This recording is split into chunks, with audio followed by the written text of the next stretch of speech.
not trying to. I'm not concerned with what man's opinion is. That's right.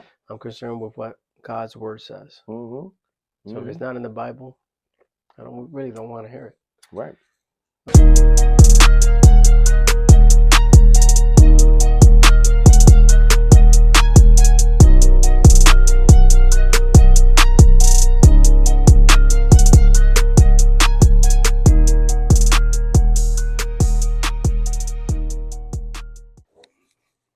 Welcome to Santo Squad. Welcome back, ladies and gentlemen. My name is Big. My name is JR. My name is Sammy.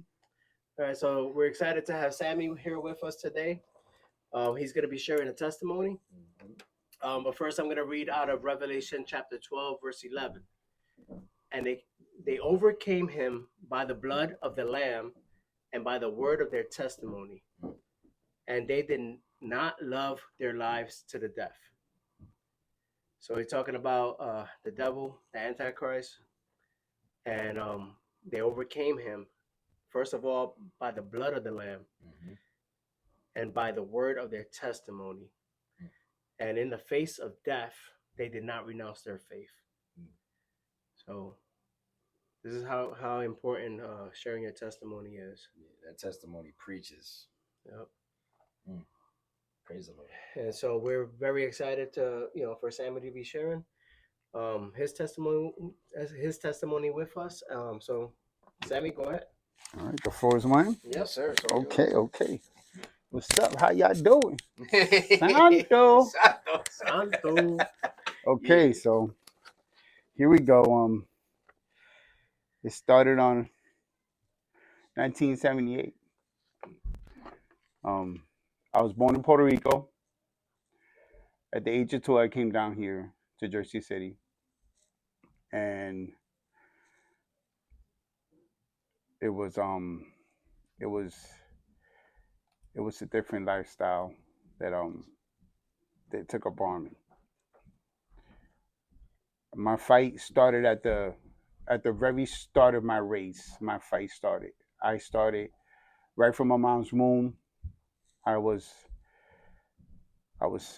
about 8 months, and I don't know how long my mom was having pounds on me, but at one point I stopped moving, and they couldn't find my heartbeat, and they were telling my mom that I was probably a tumor, something like that, and my mom wasn't having it. She went to church. I'm 8 months right now, and the next day she has an ultrasound, and she decides to go to church, and she gets all the elders together, and she has them all fast and pray and stay at the church while they're doing this. So the next day she goes to the doctors, and in the way to the doctors, I start moving. Praise the Lord. She had told God, if you give me this boy, I will name him Samuel, and I'll dedicate him to you. And that was a promise that she had to God. If she gives me to her, she'll just give me right back. So she goes to the hospital. They find my heartbeat, and right away the doctors say, okay, we got to check your baby.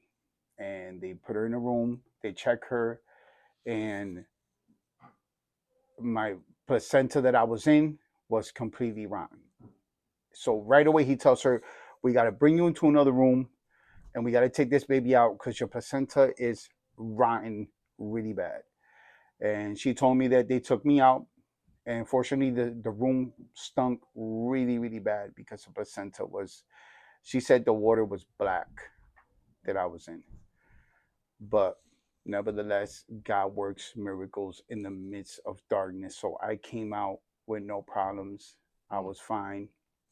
But she went through a lot of stuff because of that. I ended up in the hospital for a certain amount of time because she had pounds with her stomach because the placenta was rotten. So right from the rip, I was already in a tug of war for my life. And as I got older, I got a paper here to remind me, little viejito, so let's roll with it. Yes. So at 5, 6 years old, I was pretty slick, and I consider myself more slicker than other kids. You know what I'm saying? Like I would get away with stuff that was just pretty pretty out of this world. You know what I mean? Um, I knew that I was a kid. That to go into the little detail, I knew I was a kid, and I knew that I could get away with stuff because I was so little. Yeah. To the point where I would every time we went out, I would steal toys. I was a kleptomaniac. I would steal everything. My parents did not buy me much at all. So, I got one toy for Christmas. That's how it went down at that time.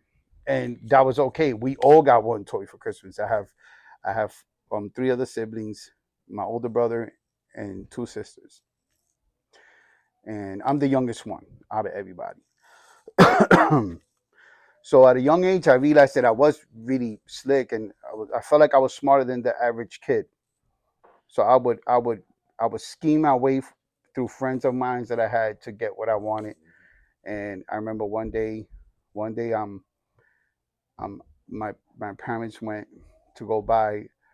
My dad wanted a cologne, and I'm this slick little kid. In my head, I'm like, I get so many things off. I say klepto and whatever I wanted. On not on my parents, on people that just didn't expect me as a young kid to be doing stuff like that. I remember my parents, they were kind of like having a little argument because my dad wanted a cologne, but it was too expensive for him to buy it. And I remember my mom telling him, "No, you can't get that one. That one is too expensive. We can't afford it." And he said, "But I want this one." And I'm hearing them go back and forth. I remember I was so small that the display for the cologne was right here. So I'm like eye to eye with the cologne, right? And I'm there and I'm looking and I'm listening and I'm like, I could get that for my dad. I could get that cologne for my dad. And thinking that he's gonna be proud of me, I'm like, I'm gonna get it. I'm gonna get it for my dad. So I remember they had a couple of colognes. He was trying other ones out because he couldn't get the one that he wanted. But I knew the one he wanted because I heard them talking about it. It was this certain one, and I'm like, Bobby, let me smell it. Let me smell it. I want to smell it. So he gives it to me, and I act like I'm smelling it. And as soon as they're not paying attention, I put it in my pocket, and I'm like, and I'm there cheesy. I'm like, all right, you know what I mean? I got this. It's in the pocket. You know what I mean?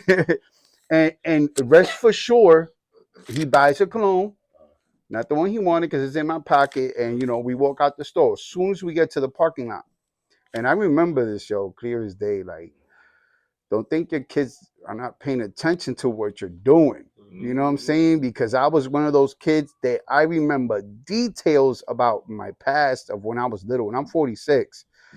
But I remember my dad.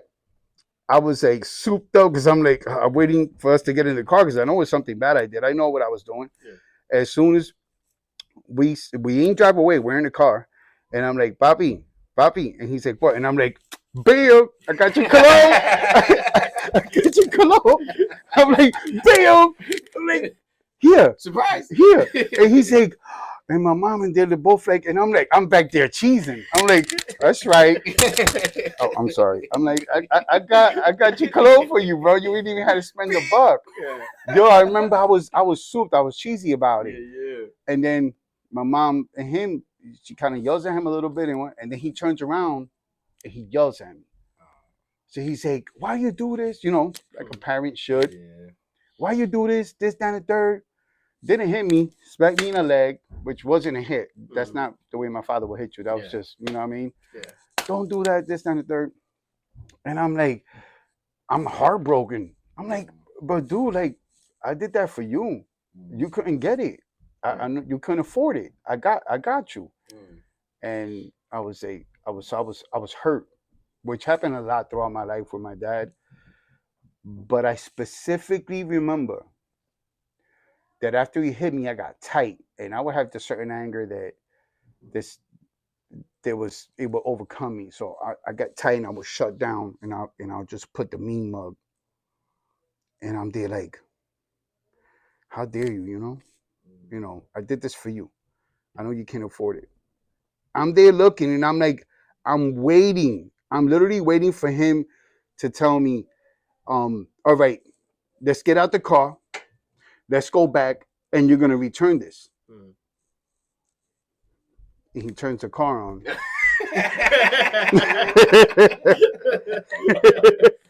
I can't believe you. And we start driving away. We start driving away. And I'm a little kid. I can't even tell you how old was I, but I was like, you come at me, you hit me, but you still take it home? Like, if you were gonna like, this is me as a little kid. I'm like, if you were gonna do all this, why even tell me anything? Why even come at me? Why hit me? If you're gonna still take it home? Yeah, you're sending mixed messages. You know what I'm saying? So that's the type of relationship that I grew up with my dad as the years went on. But getting out of that right there at 5, 6 years old, let's go back to what I was saying. So my dad would watch something in the middle of the night when anybody was sleeping, and I was like, what is he watching? Like, he literally is doing this when everybody's knocked out. And I was real curious. Like, I was just real curious to know all the sneaky and stuff like that. It was just embedded in me. It was something I dealt with all my life as I grew up. Still have to fight that off for myself. So I remember one time I was coming out my room, and we had this big chandelier that you put figuras and pictures of the family and everything, and it had these glass doors. Everybody remember those glass doors? They open up like multiple glass doors as you put stuff in.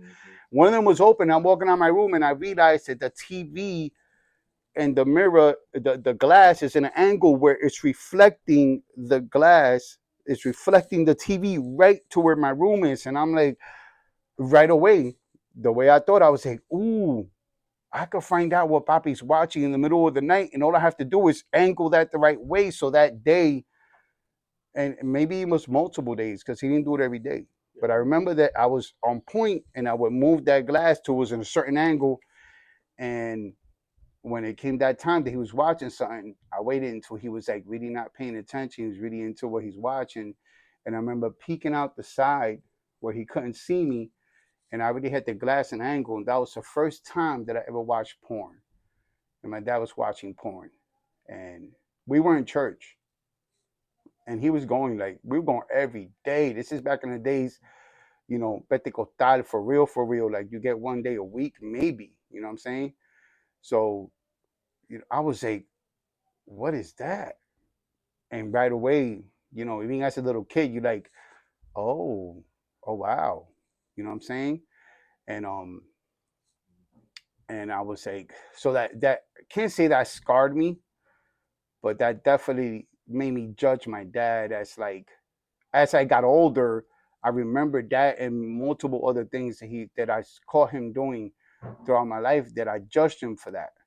Like, my dad, he don't really know God because he never really went all the way. He never really gave it all.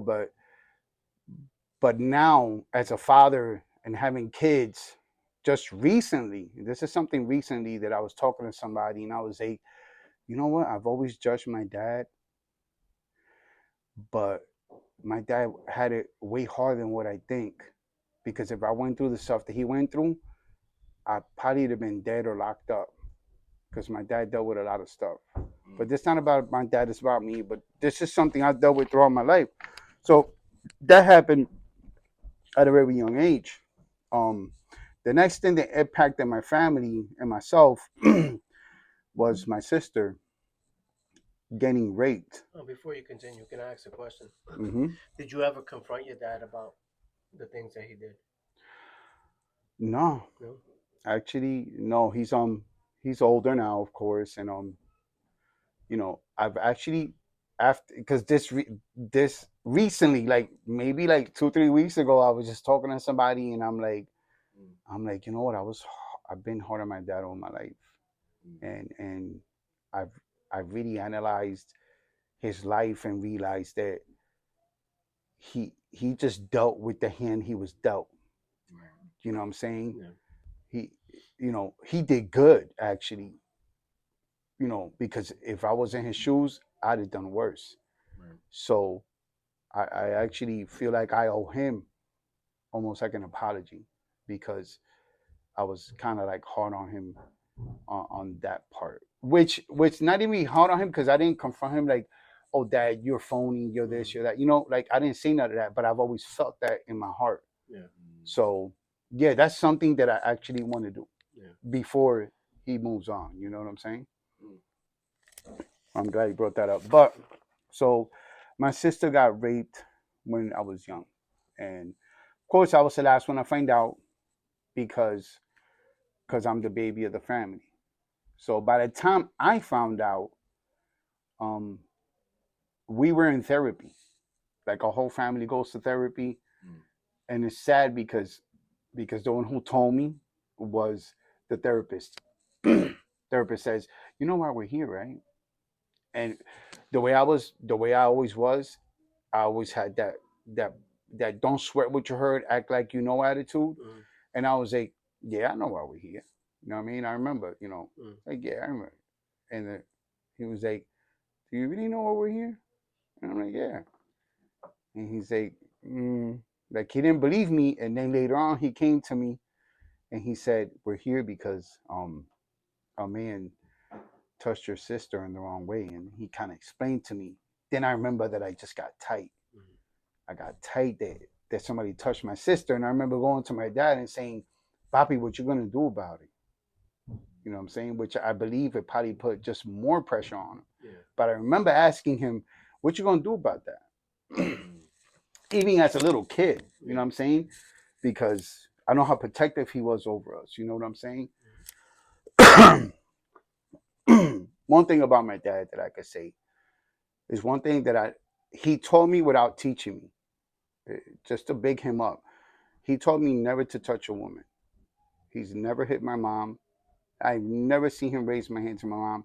And I've seen my mom multiple times smack him right in the face really hard.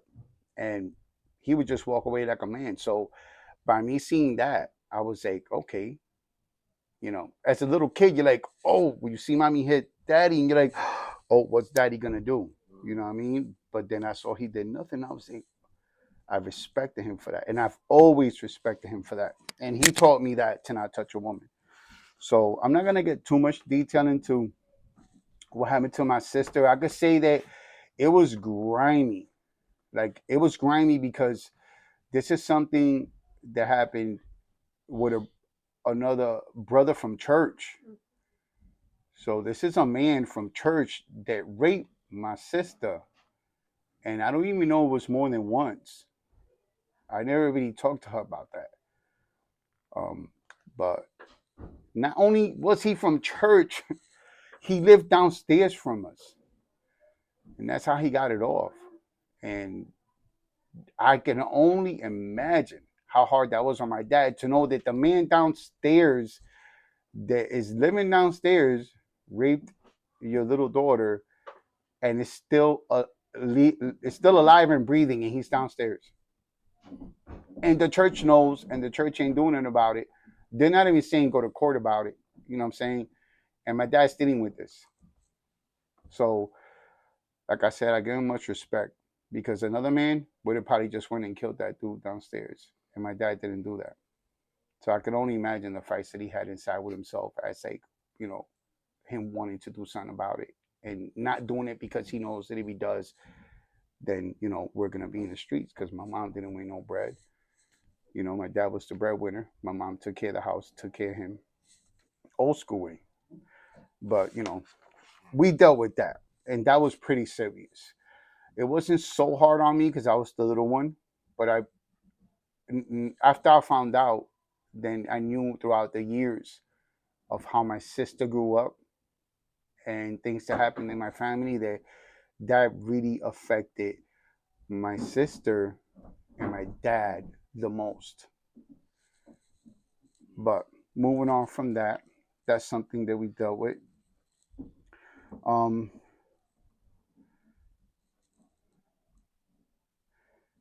okay, so at this point in my life, you know, everything's just flowing the way it flows. My life as a young kid was mostly just church, church and religion to the full maximum power. I'm talking about all the way, all the way, no skipping. So as a kid, I hated church. I truly hated church because you went to school and then you went to church. You went to school and you went to church. A lot of times I would go to school and church the same day, and then you probably got like an hour, 2 hours to yourself at the max. And then my dad wants to put us to sleep. So I hated my life. I hated the fact that I had to go to church after school all the time, and it was like a repeated thing. So I felt like I didn't really learn nothing. I was kind of bad in church, so I would get hit a lot.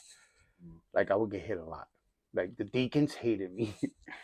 Like they hated me because I would always be loud. I remember punching a deacon one time. Like I punched one of the deacons. He grabbed me by my shirt and he like tried to scare me, and I punched him in the jaw. And he went and took me to my dad. And what they would do in my church, they would bring me to the bathroom, and that was a smackdown and a half. And then you go back to your seat, and you're not moving for the rest of the church. You're not moving. You're staying still. So, rest assured, I didn't like church. I felt like I didn't really learn nothing because it was all religion. And as I got older, I was always like, if this is the God that everybody, if this is the God that created this earth, I want no parts of him. Like, So, I don't want to deal with this. so there was nothing at all that stuck out to you that you was like, I don't like anything else, but this right here I can rock with. There was nothing like that that stood out. Well, to you know what? Not really. Um, Being a young kid, the Sansom story, Mhm. they had this song, Sazón era muchacho, así, así, así. Tenía los mulleros, así, así. So, it was things like that I would like, and I knew about Sansom and his strength. I knew God gave it to him, so I knew God could give us strengths and abilities to do certain things. So that I liked. And I remember as I got a little older, I was like, I within myself, I was like, if this can't be the God that this can't be the God. Something's wrong with this. You know what I mean? Because if we got these stories in the Bible, because the most intriguing thing for kids is always the stories. That's what they feed to the kids, and I liked a lot of the stories. So I was like, when they preach about them, and then when you hear the stories, it just doesn't add up. You know what I mean? As a little kid, I was like, it doesn't add up. This doesn't seem like the God that Samson had. This doesn't seem like the God that that David had. You know what I'm saying?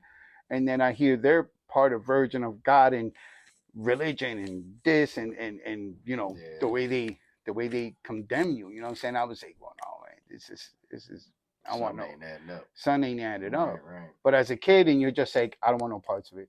You know what I mean? I'd rather just do me.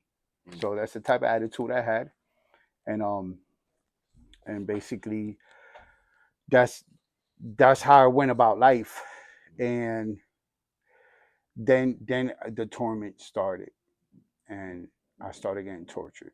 So this is when my life took a turn. My life took a turn on me, and I remember that I was in bed, and I would always sleep like this. Like this is the way I slept. Oh my God, I always put my fingers behind my head like this, and I would go to sleep. And that's how I slept. Like this was an everyday thing. So I'm sleeping like that, and then it's like I don't know, 2 3 o'clock in the morning, and somebody comes and they tickle both my armpits, but they don't tickle it like a tickle. They tickle it like they're trying to rip my skin off. So it's like really hard. So you're a kid, you're sleeping, and bam! So I wake up out of my bed, and I'm like, and I just pull up my pits, and I'm looking around, and my dad, he didn't do the nightlight stuff, and it's just pitch black. The only light you had was, praise God, that we had a pole that was not too far from the house that let a little bit of light in, and I was able to see there was nothing around me. It's pitch black, and I'm scared out of my mind because something just tickled tickled me hard, and it was scary. And I just stay in bed, frozen, and I kind of cover myself with the blanket. And you wake up the next day. I went eventually. I fell asleep. Woke up the next day, and and bam, it happened again. So it's the second day this happens, and I'm like, "What's going on?" I'm like, I had a bunk bed, so I was sleeping in the bottom. My brother slept on top. So I'm thinking my brother is doing this to me. He's just doing it so fast that I don't get to see him going back up. Yeah. So I went back to sleep, and I'm not thinking it's nothing out of this world. I'm not thinking supernatural stuff. I'm a little kid. I'm just thinking my brother's messing with me. So I'm like, if he does it again tonight, I remember I would say, if he does it again tonight, I'm not gonna let the fear take over. I'm gonna go up there and I'm gonna punch him hard. Yeah. Like, I mean, he's gonna have it for doing this to me. He's like doing it 2 days in a row already. So, bam, I go to sleep.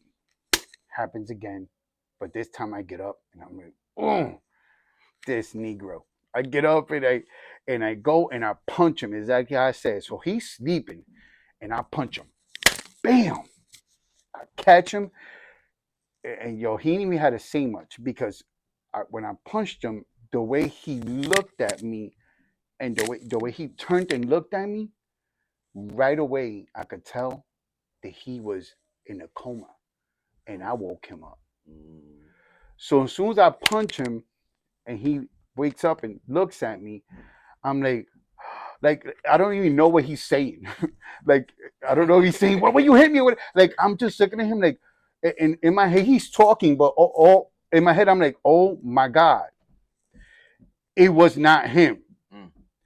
What is doing this to me?" Because at that moment I knew it's not my brother.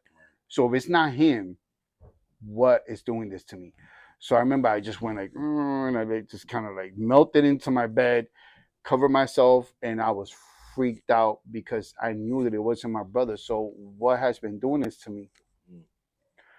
And I remember getting very little bit of sleep and sweating a lot because I would stay under the blanket. And this back in the days, there was no AC, none of that stuff. My dad couldn't afford that stuff. So man, this kept happening every night. Every night, every night it kept happening. And then it went from my pits to my sides, my legs, grabbing me like hard like that. And it whatever he wanted to do, he would do it, and I would just deal with it. And I remember that I don't remember if I told my mom or not. Like, I have talked to somebody about this, and they were like, "You didn't tell your mom?" And I'm like, I feel like I did, but she didn't take it serious. You know what I mean? Like, I was not the type to run out of bed and go run to my mom's room. You didn't do that. If you woke up Poppy in the middle of the night, you better be bleeding or something. Like, it better be something serious because then you're gonna be scared of Poppy. You feel me? So I knew not to run to my mom's room and tell them, "Yo, something's torturing me." So I really think I kind of just like dealt with it, and I figured it a way. I figured a way to beat the demon that was torturing me. One day I stood up really late because I was just scared out of my mind. Like, this is happening every day for I don't know how long. It's happening every day. I'm falling asleep. It's happening multiple times throughout the night because I fall asleep and he'll do it again. And I fall asleep and he'll do it again. And it's just, it's torture. It's torture. I'm not getting sleep. I still got to wake up and go to school. Yeah. I still got to go to church after school and then get home and then get tortured all night. So only God knows how much I was actually sleeping within that time. You know what I'm saying? Throughout the whole week. And he didn't take a break in the weekends. This demon was, he was thrilled about his job. You know what I mean? So it sounds funny, but picture a little kid going through this. It's not funny at all. I don't remember ever laughing about this when I was little. It was horrible. It was horrible for me. And I remember that that I stood up late one time, so late that I started seeing a little bit of light. Like I started noticing, I was like, oh my God, there's a little light outside. But I was so tired, I was gone. And then I remember mommy woke me up for school. So I was like, he only comes after a certain amount of time. Mm. So if I stay up late enough, he's not gonna come. Mm. So here I go plotting the way I thought. I'm a schemer, I'm a plotter. So I'm like, mommy, I want glow in the dark toys. And I started bugging my mom for glow in the dark toys. And I'm talking about I'm bugging my mom for glow in the dark toys. Like every day, every second that I remember, mommy, I want glow in the dark toys. Mommy, I want, and I remember she got me one. And then she got me another one. And then she got me another one. Now this is not like this is like a couple of days pass and she gets me one. And a couple of days pass. All this time I'm still getting tortured by this demon. Is still doing this to me throughout the night. He's getting more aggressive and more aggressive and more bold as time is going. And finally I remember she came home with like 3 of them. And I was like, bet, because I already have like 2 or 3. Mm-hmm. So with those 3, I'm like, I remember I had 7. I had 7 toys, and I would leave them. I would not play with these toys at all. The toys, the toys were under my pillow, and that's where they stood. Nobody even ever seen these. I don't remember playing with anybody else. They came to visit from the church. They were under my pillow, and as soon as my dad would put me to sleep, he'd put us in the room. Everything goes off. I would take out the toys and I would play with them, and I would stay up with those toys every night, and that demon would not. I would stay. I figured out that it was a certain time that he would just come to torture me. After a certain time, he couldn't do no more. Like he had some other little kid to torture. You know what I'm saying? So he only had about this much time with me, and those were the time. And I figured out if I stood up late enough, and I didn't know the time or whatever, I would stay up until I couldn't no more. Yeah. You know what I'm saying? And bro, I beat him to his game. I started staying up every day. I would stay up late every day, and still wake up in the morning, go to school, go to church, do what we got to do, and then bam again at nighttime. Stay up to, and this was an ongoing thing. I remember that I did it so long that I think that he wasn't even assigned to me anymore. You know what I'm saying? Like they were like, he got you. He knows your number already. Yeah. So you might as well just go torture somebody. But I didn't know that. I kept doing it until I don't remember when I stopped doing it. So that became a part of my life. And I remember that I stood up late so much and so long that I couldn't stop. And as I got older, I didn't need toys to stay up. So I would just stay up. So throughout my whole teenage years, throughout my whole young youth growing up, I was just automatically staying up late all the time. And it was a norm for me at that time. But because he couldn't get me like that no more, they started getting me another way. So that's when the nightmares started happening. And I'm talking about nightmares that were, you have a nightmare and you get up scared. You know what I mean? You might even be thinking about it the next day. No, I'm not talking about that. I'm talking about I'm sleepwalking nightmares. I'm getting up off my bed. I'm staying. I'm having fights in the middle of the night in the living room in the dark with demons, and my mom would have to get up and come get me. And she had a thing that she would do to put me to sleep. It was weird. This is she would walk me to the bathroom and tell me to pee, and after I peed, she would calm me down and lay me back down and stay there until I fell back asleep. But a lot of times I would just get back up. She would have to just do it again, et cetera, et cetera. She told me a little bit about that, but I remember myself getting up and fighting. Like I remember a lot of times of me like having fist fights with these things and screaming. like at the top of my lung because I'm scared. So this I want to read this right here. Is P Psalms 51:1. Is have mercy on me, O God, according to your unfailing love, according to your great compassion, blot out my transgressions. God has been so good in my life. I know I'm giving all this, all this that I'm saying, but I know that God has always been there throughout my life. He's always had my back and shown me that He had my back as I was growing up. I just didn't know. Now that I think about many times in the past that He's been there for me. Um, I am truly grateful for God's love and His mercy over my life. It's really something that I really can explain because it's come in so many truckloads towards me that like everybody says, I'm not worthy. But let's move on. So that was another torture, and that happened for many years. That type of to the point where my dad had to get a lock for the door because when I was sleepwalk, I would leave the house. So it got really really bad. Where one day the principal brought me back to my house because he shows up to the school and I'm on the steps of the school dressed, and it's like 5 something in the morning. And I left my house. And the principal brings me back, and that's when my dad got a lock with a padlock to lock us all inside the house because I would just get up out of nowhere and I would get dressed and leave the house. So it was a pretty bad, but we're not gonna get into detail with that because we got so much more to say. So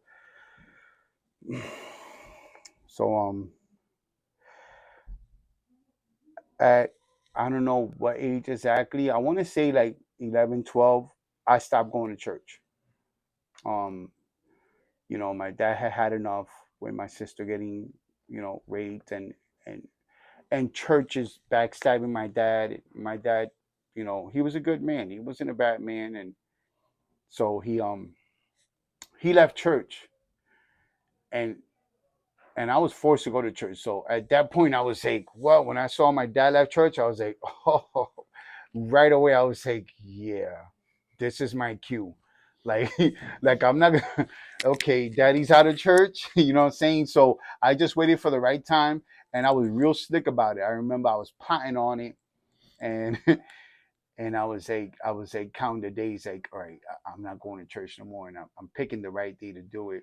And I remember my mom, my mom got, you know, she said, "Get ready, we're going to church." My dad's not going to church, so the church bus is picking us up, and I'm like, okay, I'm gonna go with the flow. You know what I mean? Because I don't. My mom no joke. My mom was no joke. She was just as tough as my dad. So I was like, okay, I'm gonna get dressed. And right when the bus is in the front, I'm gonna tell her I ain't going. And I know she's gonna beat on me, but I'm already old enough where I'm like, I'm not going. Like I don't care. You know what I'm saying? So that's what I did. I waited until the church was in the front, and I'm dressed, ready to go. And I'm like, I ain't going. She like, hey, like, let's go. And I'm like, I ain't going. And I remember she went down the steps, and she said, "Vámonos," and I'm like, she don't see me.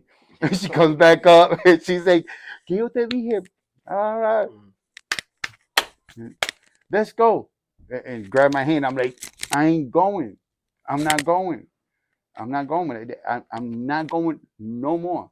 And I remember we had like a kind of argument because I was like, I kind of let her have it. I was like, I don't believe in church.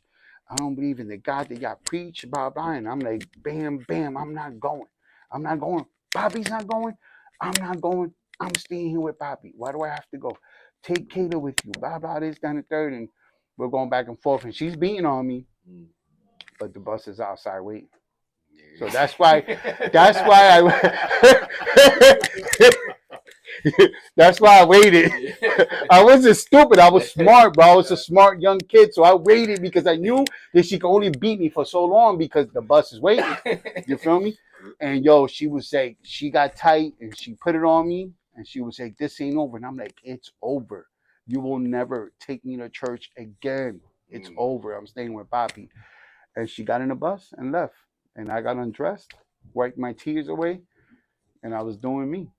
And from that day on, I didn't go back to church. That's when I stopped going to church. That's when I put a stop to the, like, yo, this is enough. Like, you expect me to go to school, stay up all night because this demon torturing me, and go to church. You know what I'm saying? Can't take this no more.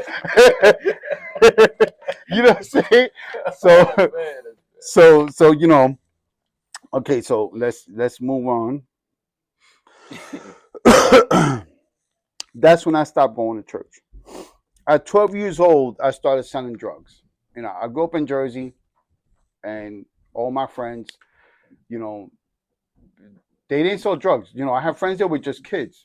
You know, I have friends that we would play and said a lot of fighting, a lot of gangs. You know, from back in the days, I'm from 78, so that, you know, the 80s, 85s, that was all gangs. So I was in a lot of gangs and, you know, fighting and all that. But, you know, it was safe back then. You know, if anything, somebody got sliced, stabbed in the butt cheek or something like that, you didn't want to kill nobody if you're having a fight. You want to rep. You want to represent. That's what it was about. So I meet older kids and they're selling drugs. And mind you, I grew up, you know, not having money. You know what I'm saying? Like, I'm talking about, like, I got cracked on. I had a lot of my fights was because of my clothes, because of what I had on. My mom, God bless her soul, she would buy these sweaters. I don't know where she would buy them with it. She would stitch my initial the sweater, bro. She would stitch my initial on the sweater because she was so sometimes she made sweaters and she would stitch my initials on it and stuff like that. And she thought it was cool, but that's a mom, you feel me? Yeah. But the kids in school ain't thinking that's cool, man. Nah. So I was having fights, arguments, you know, no girls really, you know, show interest on me because, you know, I wasn't dressed up to date, you know what I'm saying? I had the woofiest hair whatsoever. You know, she back in the days, that's when the blowouts and everything started coming out. I had full hair, a helmet, you know what I'm saying? So I got nobody looking at me. I struggle with that because I used to like girls, you know, natural for kids. Yeah.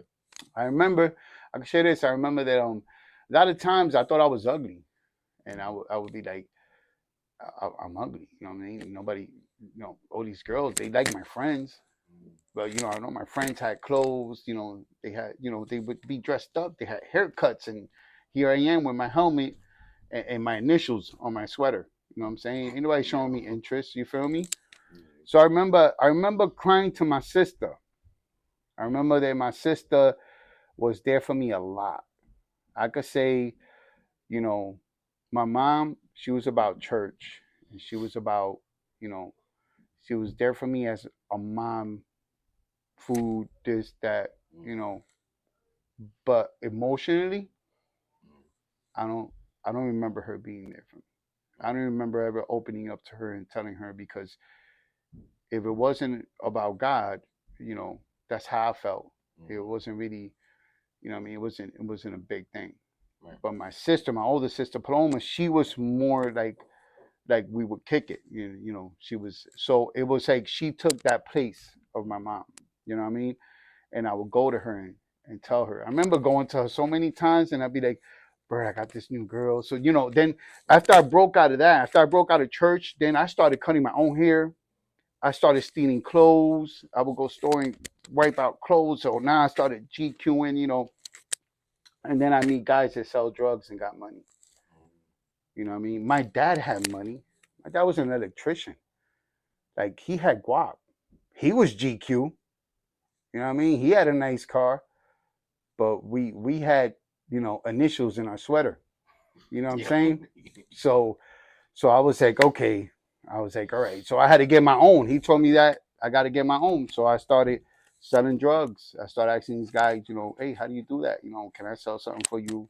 You know what? I was selling drugs. So I'm in grammar. I'm literally in grammar school, and I got like, I remember, they were doing this thing, about drugs in school, and everybody had to get together in the auditorium. And then this cop came in and he talked about drugs, and he would say what drug dealers did with drugs. And I'm sitting there in the crowd, and I'm a kid, and I got 10 glass bottles of Coke in my pocket, wrapped up in a rubber band. And I'm looking at this cops and everything and everybody's reaction. Everybody's like, "Oh my uncle died from an overdose," and the kids start staying out. And I'm like, and in my head, I'm like, why don't y'all say how y'all living? Why why don't y'all y'all talk about the bad things about drugs? You know what I mean? Why don't y'all talk about the good things about this? How I'm thinking, the good things about drugs, the money you get, the fame you get, the respect you get. That's how I didn't see how the cop was saying it. So, you know, I went towards that type of life right from the rip.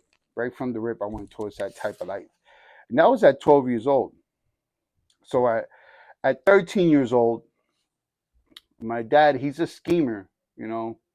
He's a money getter. Like I said, he had no short of money. So he starts he goes he fixes up the shed into 2 rooms so he could rent them out to guys that knew my brother-in-law. He would have people come from Dominican Republic and stuff like that. He would rent them the room so he could make more money. And one of the guys that went into the back, I remember his name. His name was Coming Up. Well, that was his name. I would call him Coming Up. It was like a clown thing. I would do that. And I'm 13 years old. I'm selling drugs, and I go back there.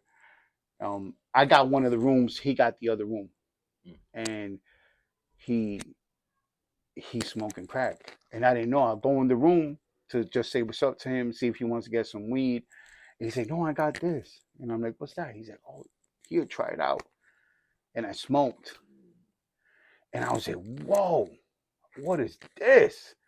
And I liked it. I was like, "Yo, you got some more? What's up?"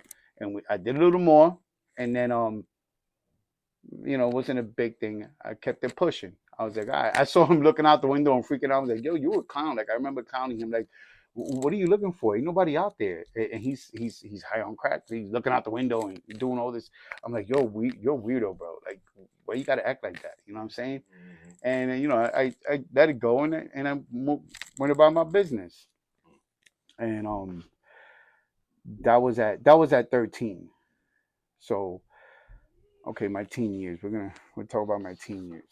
So so my teen years. Um, so remember, 13. I tried crack out, but it was just one day. I didn't keep doing it. And I did it with that guy. It wasn't a big deal. Yeah. I liked it, but it wasn't a big deal. You know what I mean? I saw weed. I drank. I did ecstasy, stuff like that. What regular hood niggas do. So that's what we do. So as I'm, growing up and I'm getting into more fights, more gangs. So now serious things are happening. You know what I mean? Like now we're beating up people. Some people pretty bad. Some of my friends end up in jail. Stuff like that. And I'm still a teen, but remember we had did something to some guy pretty bad. We beat him up and threw him through a store, the front of the store, the whole glass. We threw him through the whole glass inside the store and everything. So he was really upset. He was really tight. And one day I'm just I'm on the block. I'm talking to this girl, and he rolls up in the car behind me, and and my boy Seneca, he's on the side of me, like over there, and I'm talking to this girl, and the dude rolls up in the car, opens the window, and he pulls out a gun, and he's trying to shoot me in the back. But I don't know nothing that's going on. I'm just standing there talking to this girl, and then Seneca's just my boy. He was cool. He was like 6'1", 6 feet. He was big, and he was big. He wasn't, I was skinny at that time. So he just runs and grabs my hand, and when he grabs me, he just pulls me because I weigh like $150. So he just pulls me, and I just go. And when somebody does that, you just keep running. You don't ask questions. So I just ran. We ran up the block. We went into a hallway, and he tells me, "Yo, Dada was in the car, and he was trying to shoot you." And he's there. I see the gun, but when I saw that he wasn't shooting. I just ran and grabbed you, and that's why we're here. And I'm like, whoa. And he's like, so we're like peeking out to see if he sees the car, because I didn't even get to see the car. I just ran. And then after like 5 minutes, we came out and we walked down a block, and the cops had caught him like two blocks further out. It was cop cars there, and we walked over, and this dude had 3, 4 guns in front of the car, and a shotgun in the trunk. Bro, he brought the whole arsenal for you. You know what I'm saying? So he was in for a mission. Yeah. He was tight. He was in for a mission. Yeah, but hold on. How did you like hearing that? Because I mean, somebody don't take that lightly. How did you process that? Like knowing that dude was right behind you, inches away from, and pulling the trigger more than once to try to take you. Like how did you like take that, bro? Like how did you feel? Like, Yeah, you know what? because that's something to process for real. Like Yeah, yo, he almost got me. Like yeah, you're right. And honestly, you are right about what you're saying. mm-hmm. But the type the type of mentality that I had, and the type of lifestyle that I lived, like I honestly I don't remember that I even cared. Like I was like, you know what I'm saying? I was just like, he tried, and I'm just clowning because he's locked up now. He's gonna do a couple of years because he got back with all these guns. So like to me, it was just like honestly like. It's crazy that you bring that up because most kids would probably have like, wow, I almost got shot. Wow, I gotta watch my back. I gotta watch what I do. But I had more mentality like, like, like they're gonna be talking about this how they try to shoot Sammy. Like that might get me some more rep. You know what I mean? Like I might get some more street cred because of this. You know what I'm saying? So I didn't even see it as like a problem. You feel me? I didn't take it as a seriousness that it is. And and it's crazy. You know what I'm saying? But that's how I lived my life. And you would think, because I grew up in church and everything, that I wouldn't have that type of frame of thinking. But that's the type of frame thinking that I had. You know what I mean? And let's jump to the next thing that happened. And I'm skipping some things, but these are like things that I remember that were shocking, like like what I just told him. So this one I got it titled as Bus Stop because excuse me, because my mom was getting an operation. She had some back surgery that was going to happen, and I remember she was in Christ Hospital, and my house was 3 blocks away from Christ Hospital. So I would just go up there and see her whenever I wanted. And she's there, and I come see her, and she's about to get this operation the next day, and she tells me, she says, I love you. And she's talking to like all this, I love you, and just remember this, that. And I'm like, why are you talking like, why are you acting like you're gonna die tomorrow? And she's like, well, they said that it's not 100% that I might make it out of this operation. It's a good chance that I might not make it out of this operation. And I'm like, for real? I'm thinking it's just an operation. My dad already had like 3 operations, 4 operations by that time. So I was just used to, my dad goes to operation, come back, he in the bed for a week or so, But I'm like, ooh, mommy's different. Your mom is always different from your dad. You automatically see your dad as a tough, he's got to deal with it. But your mom, you expect, you're more sensitive with your mom. So I was like, oh man, like, why are you telling me this? I remember that I was stressed. I was stressed out. And it was visiting time's over, and I'm walking home. And in my head, all this repeating, it's like, you may not see me again. And all the last words that she kind of said to me, like she said that purposely just in case you don't see me again. And all that is just repeating in my head as I'm walking. And I'm tight. And I'm mad because, for me, it's like my life sucks. And then I might have a chance of losing my mom. So I'm just walking tight. And I remember I was about to cross the street in Jefferson. That's where the 87 transit bus, big bus, would drive up. And right across the street is an laundromat where they sold mad drugs, and there was nothing but grown older dudes there. And I'm walking, and because I'm so in my head, I'm not even looking to see if there's a car. I was like it was like the enemy was setting it up. Now I think about it as the enemy was he was setting me up. So I'm just walking, and I'm tight, and I'm like this, and I'm walking with a good pace, like an angry type of pace, and I'm just like, man, life sucks. This, that, and third, and repeating what mommy's saying, and then I'ma just walk.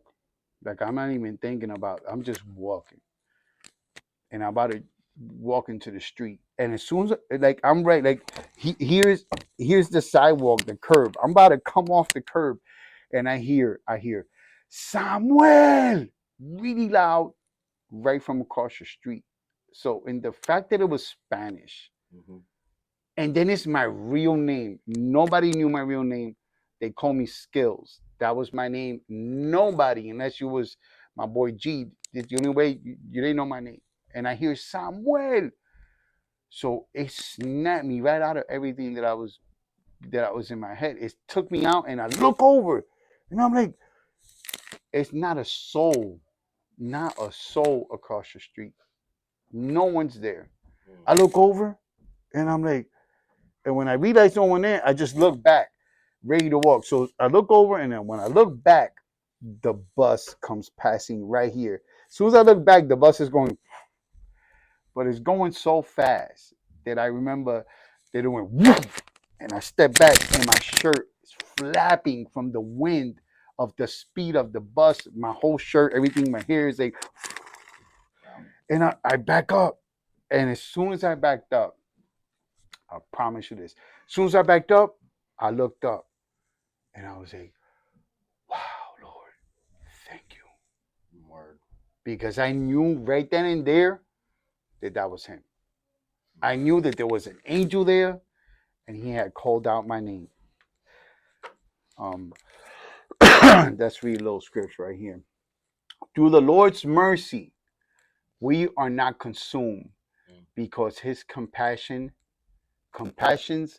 fail not. That's a perfect example of right there what that word is. Through the Lord's mercy, we are not consumed, because his compassion fail not. Mm. That's for real right there. Mm-hmm. Wow. Okay, so we're gonna go to the next one. I'm gonna try to speed this up a little bit. This one is titled "Stolen Car." So, um, a lot of my boys stole cars. I never got into stealing cars. I would go chill with them. We would go joyride and do all that stuff. But like I wasn't.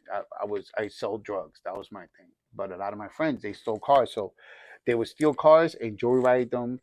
And you couldn't. We had a rule that after 2 weeks, you after a week really, but after 2 weeks, you definitely cannot get into one of the stolen cars, because it's been 2 weeks. Yeah. You know what I'm saying? So I'm desperate, because I'm hooking up with this girl, and I want to take her to the piers, and we're gonna chill. We're gonna do drugs. We're gonna have fun. But I can't get nobody to bring me down there. You know what I'm saying? And I remembered that my boy had just stole a car, and it was parked like maybe 3 blocks away from where this girl lived. And I was like, well, we could just take a quick ride to the piers. You know what I'm saying? That ain't gonna be a big deal. I get the girl, jump in the car. We go down to the piers, and I remember that it was stick shift. So I'm loving the car because the stick shift. I'm whipping it around. You know what I mean? And and and I'm about to park at the piers, and there's parking right here. The only one parking, and I'm right here, and then this big pickup truck rolls up right here, and it looked like he's gonna go right into the parking. So I purposely just smacked it into gear, peeled out, and whooped and cut in front of him and parked in front of him. And I'm like, in the car, I'm like, I got you. You know what I'm saying? But the truck rolls up and gets close and traps me. And I'm like, oh, because a normal person it's not gonna roll up and trap you in your parking. That's a no-go. You feel me? That's popo. So I was like, oh no, that was an unmarked car. I'm like, oh my god, that's a no-go. I'm like, bro. So I'm putting all the drugs away. I got my gun. I'm putting the stuff in it under the seat. Everything. I'm putting everything away. I'm like, oh, and I'm trying to do it without moving, without him seeing me moving. All this. He gets out the car. He says, license, registration, blah blah blah. I'm acting a fool. I'm acting like I'm looking for it. You know what I mean? I'm like, oh, get the registration. Blah blah blah. He said, your license. I was like, I left it at home. I'm sorry. I don't have my license. So he knew I was lying. He gave me like 40, 50 seconds of me searching. He said, get out the car. Get out the car. And I get out the car. He puts the handcuffs on me. He brings me to the back and puts me on my knees in between my car and his pickup truck. And he says, don't move. And I've been beat up by cops. I skipped a couple of things. You know, I've been already beat up a couple of times by cops by this age. You know what I'm saying? So, you know, you don't want to get the cops in Jersey. You don't want to get them mad. They'll beat you up, and they know how to beat you up. They'll hit you where it's not going to mark your face. You feel me? So I'm like, oh, man. And he gets in the car. As soon as he closed that door, I'm like, Lord, Lord, I love you. You know this car's stolen. You know I got drugs. You know I got to work. Lord, I'm facing a lot of years right now. Look, Lord, I promise you that if you get me out of this one, I'm going straight to church. I'm going to throw all my drugs away. I ain't going to chill no more. Like, you get me out of this one, Lord, I promise you. And I just keep on going. I remember I started in my head and I'm like, you know what? He needs to hear me. So I started in my head and I'm like, then I start saying in my lips, Lord, no, Lord, Lord, Lord. I'm going to repeat this again. Lord, I love you. And you know what? I'm going to drop this girl right off and I'm going to go to church. I'm going to get together with Kayla because I know she loves. Oh, bro, I'm telling you, I start promising God the moon and the stars.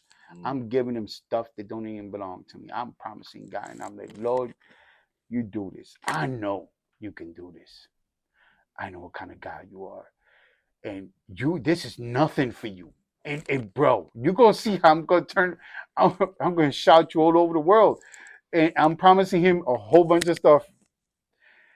And about 5-10 minutes now, I'm running out of things to promise God because this guy's still in there. He hasn't came out. I've been here 10 minutes begging God and promising him the world and back. And I'm running out of things to promise God. And I'm like, Lord, and I'm thinking about stuff that I could tell him, you know what I'm saying? To convince him to have my back. And I'm like, and then the dude finally comes out. Now I'm not like this, I'm handcuffed, so I'm like this. And I'm on my knees. So I was already on my knees, so why not pray? You know what I'm saying? Yeah. So the cop gets me up. He grabs me, he gets me up, and he takes my handcuffs off.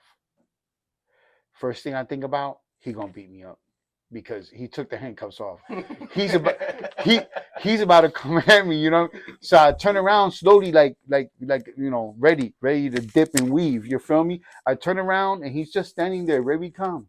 He's like this, and he goes right up to my face. He goes, "Somebody loves you up there," and I'm like, I almost didn't understand what he was saying. I'm expecting him to probably swing at me or something like that, and he's like, "Somebody loves you up there," and I'm like, am I sure what I heard? And I said, what? And he said, somebody loves you up there.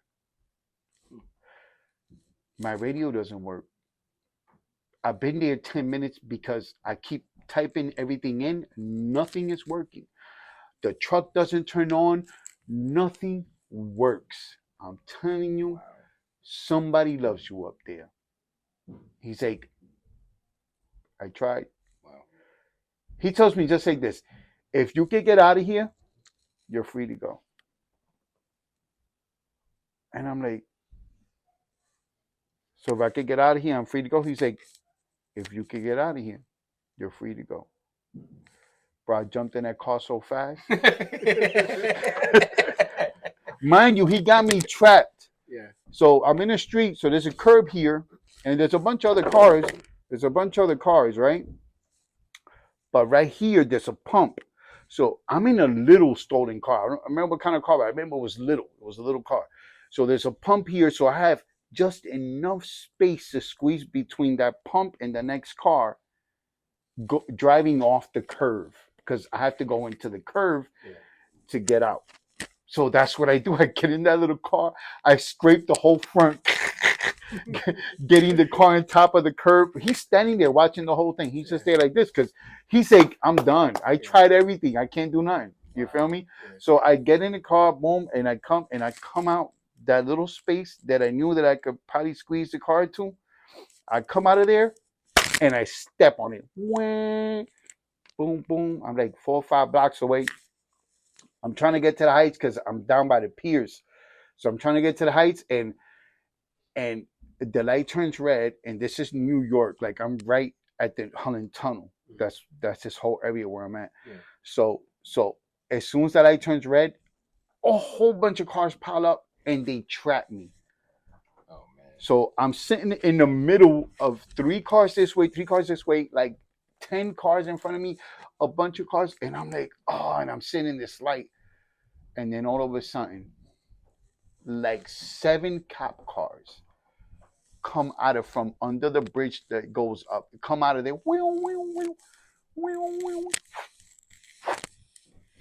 One from that way. Exactly from where I'm coming from. But I am completely concealed by all these other cars, so none of them saw me.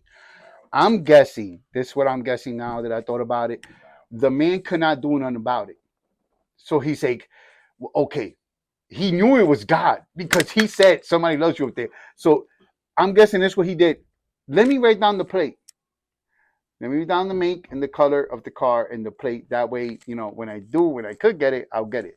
I'm guessing not too long after I left, he got his power back. He ran it. And everything comes up, stolen car, 2 weeks, et cetera, et cetera, et cetera. So right there, he calls. He's like, hey, there's a car out here. Just left me like 45 seconds ago. And this is the make, the model, and everything. But when they're passing me, I'm completely covered by cars, bro. So they did not see me. And then as soon as the light turned green, the whole traffic just went.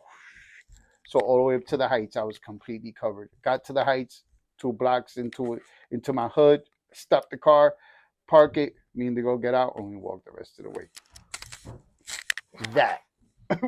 That is the mercy of God. You feel me? Yo. Wow.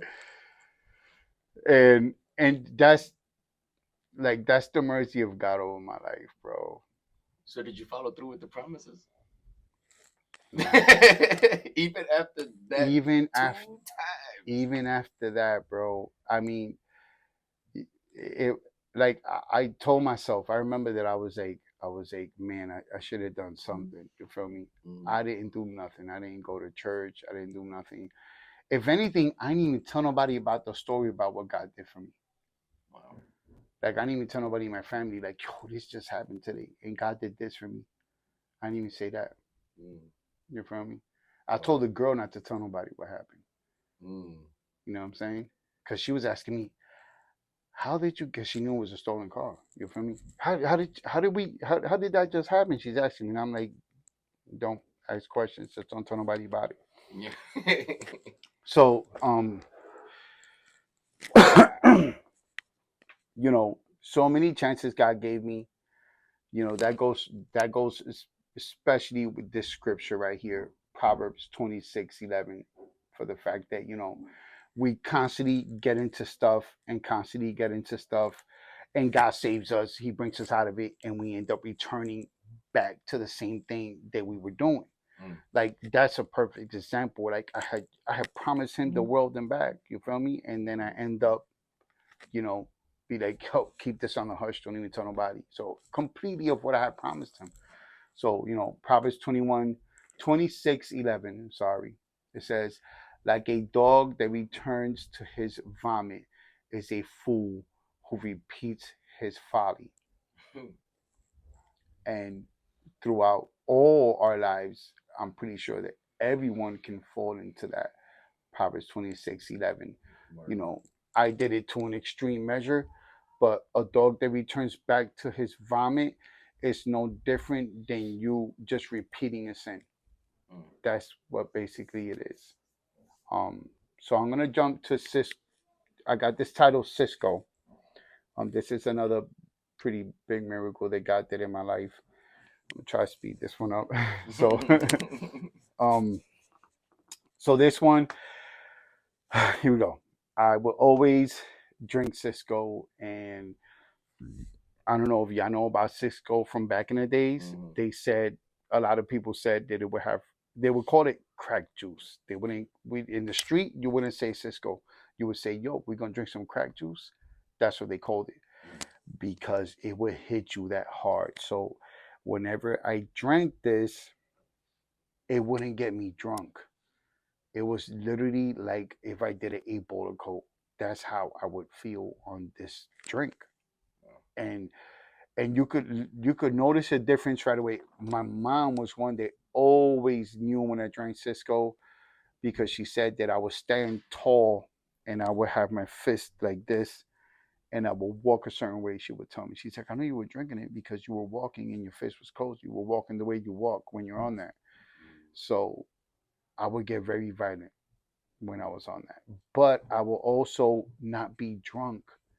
That was the bad thing about it is that you would be so on point. You wouldn't be like falling and none of that. You would be like super on point, walking straight, being able to leap over things, like totally opposite of what liquor should do to you. So I remember that I did something really bad. We're gonna skip that, but I said I'm not drinking Cisco because I did something bad, and I was like, I did it on Cisco, and I was like, that's not me. I'm a different person. I'm on Cisco, and my boy showed up, and he's like, yo, let's drink. He shows up to my house, and I'm planning to take it easy today. I'm not even gonna go out. I remember I'm like, I got money, I got a bunch of weed, I got a bunch of coke. I'm good. I don't even need to go out, and I'm good. And he's like, yo, that's. He comes to my house and he shows me a bottle of Cisco, and I'm like, bro, nah. And he's like, yo, blah blah, and I'm like, nah, bro. I just drank that like two because when I would drink it, I would take a break of like a week or more because I knew that I would get crazy on that. So I would not drink it a lot. But he's like in my face, and he wouldn't leave me alone. He wouldn't leave me alone, and I snatched the bottle off his hand, and I downed it, and it was more than half a bottle. So I snatched it off his hand, and I drank it, and I didn't stop until it was completely gone. And I said, I'm about to go get dressed. Wait for me outside. We gonna go get some more. I went inside, grabbed my money, went outside, boom, we're at the liquor store, I get some more, and we're drinking. And I brought my 2 machetes with me because I already know what time it is because I'm drinking it. So I grabbed 2 machetes and I strap them on my pants. Yeah. Bro, turn Rambo. And we go drinking. We go buy some bottles at the liquor store. We drinking it, and then I give him a machete, and I'm like, I bet. And it started kicking in, and I'm like, we're going downtown. At that time, downtown had beef with the Heights, so every time I wanted to start some trouble, I would just go downtown, and I could just pick anybody I wanted because the whole downtown got beef with it. So when downtown, I did a lot of stupid things. Let's not get into that detail. I broke a lot of property, did a lot of stupid things, ended up jumping on a bus and coming up on the bus, a transit bus. And I was a fool in the bus. I'm talking about I was a fool. I'm not going to talk about what I did, but I was a fool in the bus, got out the bus, and then we're walking towards my house. And my boy, I was a fool, so he don't want to roll with me now. He's telling me, yo, you acting up too crazy. Like, you need to go home. I'm going home. And we start arguing because I'm like, no. Say, you came to my house. You came to me. I told you I didn't want to drink it. And blah blah. And then I threatened him. I was like, I was like, oh, so we start arguing, and I tell him, I don't remember exactly, but I remember I threatened him, and I took the machete out. I don't remember exactly what I said, but I threatened him, and I was like, you started this off. I told you I didn't want to drink. Now you're gonna write this to the end with me. And he didn't want to, and I wasn't having it. You're gonna Yeah. have to write this to the end with me because you're the one who set it off. Yeah. And while we're arguing, this lady comes out. This lady comes out her window, and she starts yelling at me. And I took the machete and I broke all her windows to her house and to her car that she had in her driveway. I broke all her windows and everything. Dang. We start running. He's like, let's run to the house. He wants to go to my house. We're 2 blocks away from my house. So we start running and he wants to run to my house. But honestly, bro, it was still daytime. It wasn't even dark. All this happened during the day. So I wanted to ride it out to the end. So I told him I don't want to go home yet. He's like, bro, like, dude, like, bro, this, and I'm like, I don't want to go home yet.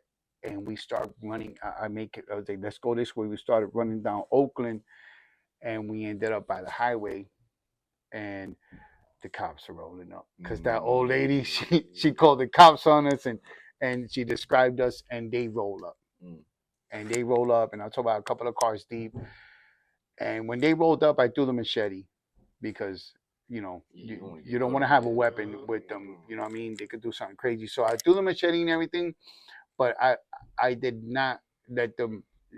They had a fight. See, like I wasn't like, oh, hey, get down, put your hand.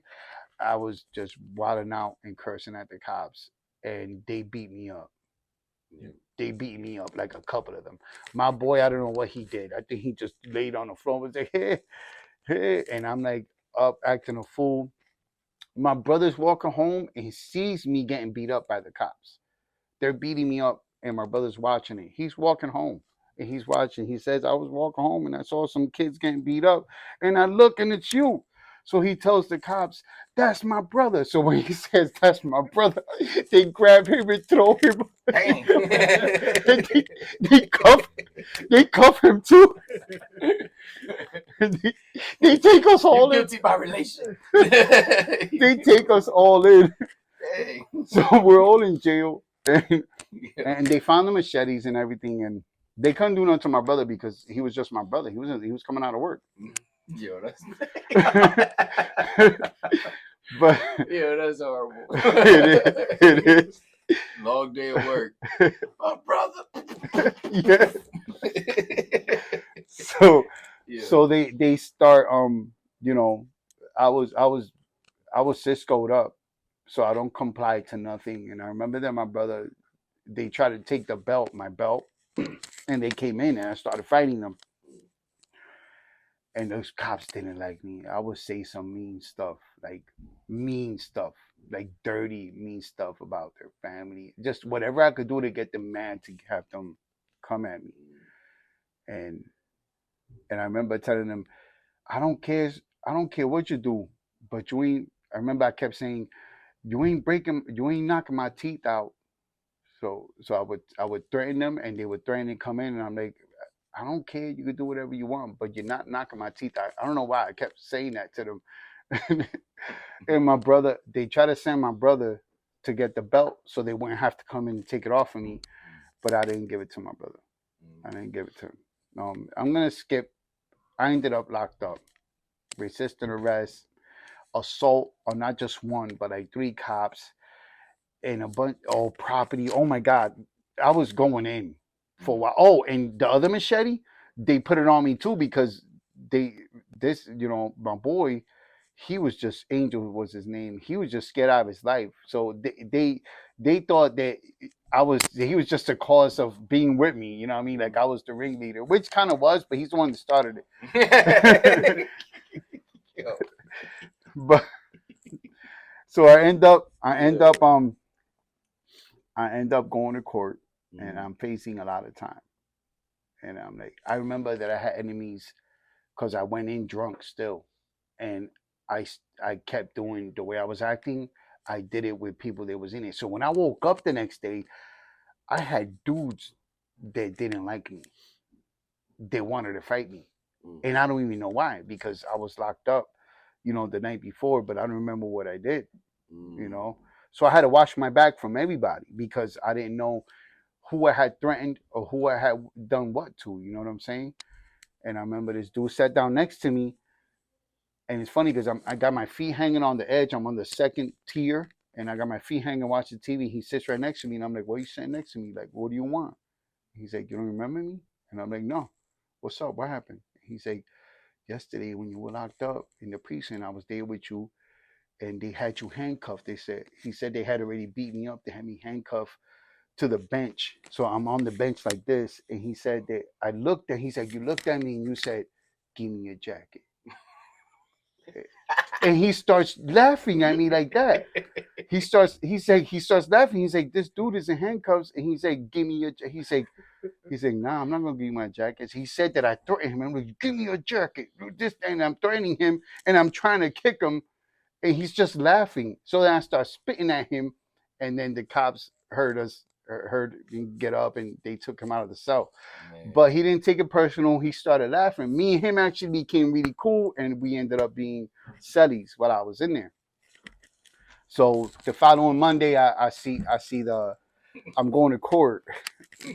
I'm going to court, and I'm like, wow, I'm hit. Mm.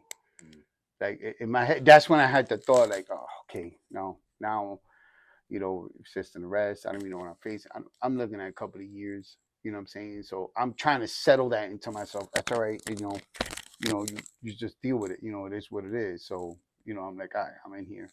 That's it. And I go to court, and I remember I was there, and my mom shows up, and she talks.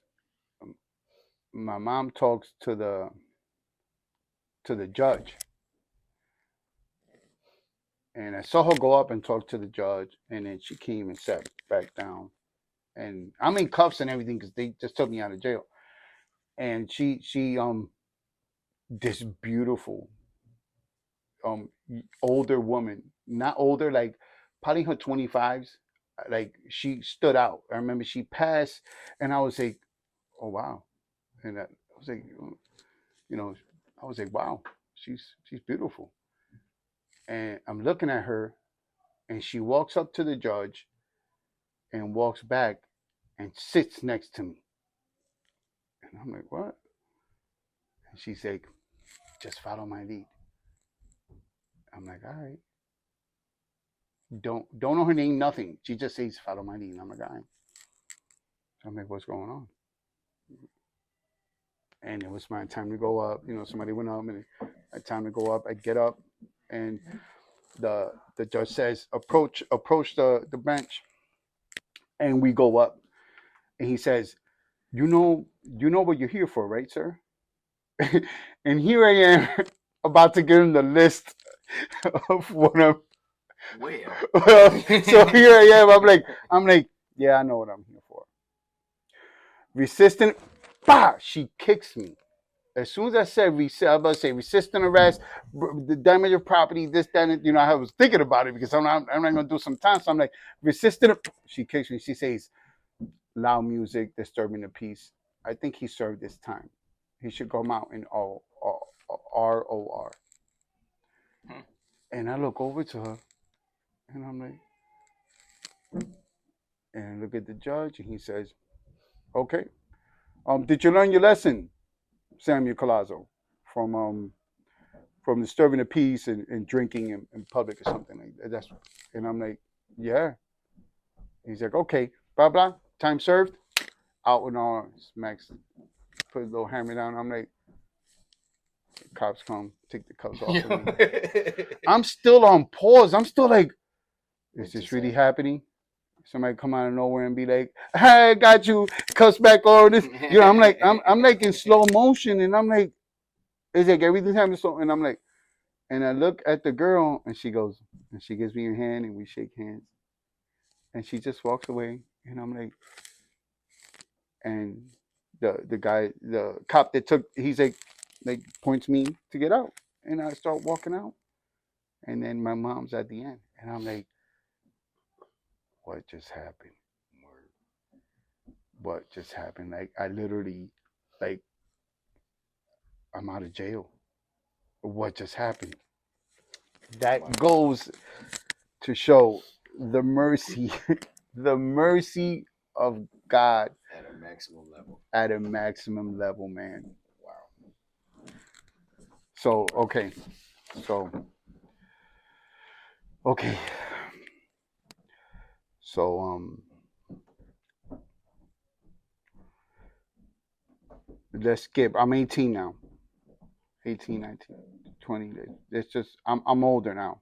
Um, I'm having dreams. All of a sudden, I'm selling drugs. I'm just living the life that I've been living. I'm like I'm Gucci. I got money, clothes. I got a car. I got multiple people selling drugs for me, and I'm doing good. And I'm feeling comfortable. You know what I mean? I'm feeling established as a young drug dealer. You know what I mean? And my all of a sudden I start getting dreams of smoking crack. Mm. I start getting dreams of that day when I was 13 years old and I smoked crack with coming up, and the dreams are so vivid. It was like I was getting high as I'm smoking. In my dream, I'm feeling the same buzz that I have felt when I was 13, which I did like it.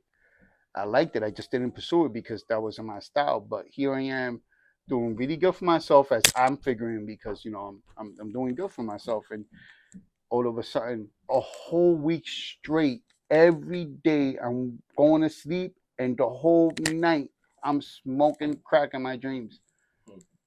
and that's what I'm waking up. A whole week passes and I'm like, what is going on? And another week passes. Now I'm like really intrigued, like what? I mean, like, now I'm thinking about it. I didn't sell crack. I sold coke and this, that, and the third. So I didn't want to do it. I was like, I'm not gonna do it. I'm not gonna do it. So I go to my brother's house to bring him an ounce because he was one of the persons selling for me. So I go to his house to bring him an ounce so we could bag it up and he could get rid of it and whatnot. And I go to his house and I see his boy, a dude that I knew that I would sell coke to because he would cook it up into crack, and he sees me. He's like, yo, what's up? He knows I got money. He's like, yo, man, think you could help me out, man. I'm going through a hard time. I need a little bit. I haven't smoked crack in a couple of days, this, that, and third. And I'm like, man, ain't that weird? I haven't seen you in months. And now all of a sudden I'm getting dreams about it. And then all of a sudden I see you and you're begging me for money. I was like, yo, check this out. Here's $100. I was like, get yourself 2 bags, but get $100 worth. Give me the other three. And he's like, for real? And I'm like, keep it between us. He's like, bet, bet. He dips off, does his thing. I'm with my brother. I'm bagging up. He shows back up, gives me the cracks. He's good looking. I'm like, all right. I go home. I didn't rush. I go home. When I go home, then I smoke it. And I never stopped. After I smoked it, I kept getting more and getting more. And since I was selling drugs, I had money. So I would just keep getting more and more. And I was a real discreet crack smoker where you wouldn't know. You know what I mean? So I smoked crack for 2 years. After that day, I did not stop. I smoked every day Mm. for 2 years. And to the point where I lost everything. And I was basically selling crack to smoke crack. So now I am still selling drugs. I still got money, but all my money goes to crack. I Mm. still am GQ. You feel me? So you can't tell that I'm a crackhead because I'm dressed up. I'm still looking good, but I'm smoking crack every day on the low by myself. And this is a continuous thing that I'm doing. And it got bad. It Mm. got bad where sometimes I didn't have the money and I'm out there robbing people. Like it got bad. and I'm cutting people's throat, and people were looking for me. With the point where my mom came and told me, God told me that you're suicidal. And I'm like, I ain't no suicidal. I was like, I might not have like church and I might not agree. But there's one thing I remember y'all talking about is that people that commit suicide go to hell. And I'm not trying to go to hell on my own accord. So somebody's gonna have to kill me. And I remember like 3 days passed and she came back and she told me, you know what? I said that wrong to you. You're not suicidal. But you are because you don't care about life and you're putting yourself in predicaments where someone could kill you and you don't care. So that's no different than suicidal. And she was right. I was doing that. And things went really downhill from there where I was just, some days I did look like I was doing crack. It was bad. It got really bad. And and God saved me out of that. And in the midst of that, my boy G, someone that I knew since I was 13, he passed away. He passed away.